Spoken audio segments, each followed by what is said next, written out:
अगर दीन का गलबा चाहते हो तो जिहाद करो, नहीं करते हो तो जहन्नुम से छुटकारा पाने का ख्याल भी तुम्हारी खाम ख्याली है। ये नहीं कहा कि अहले ईमान क्या तुम्हें वो कारोबार न बताए जो जन्नत के आला तरीन दर्जों तक पहुंचा दे। तुम जी को मिला अज़ाब अलीम, खतरनाक अज़ाब से छुटकारा पाना चाहते हो तो नबी उनसे कह दीजिए, अगर तुम्हें अपने बाप और अपने बेटे और अपने भाई और अपनी बीवियां या बीवियों के लिए शौहर और अपने रिश्तेदार और वो माल जो तुमने बड़ी मेहनत से जमा किए हैं और वो तिजारत जिसकी कसार का मंदे का तुम्हें अंदेशा रहता है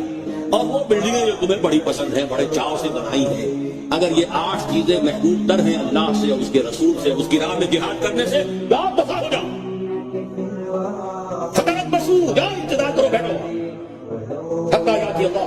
यहां तक कि अल्लाह अपना फैसला सुना दे। अल्लाह ऐसे नाहंजारों को हिदायत नहीं दे।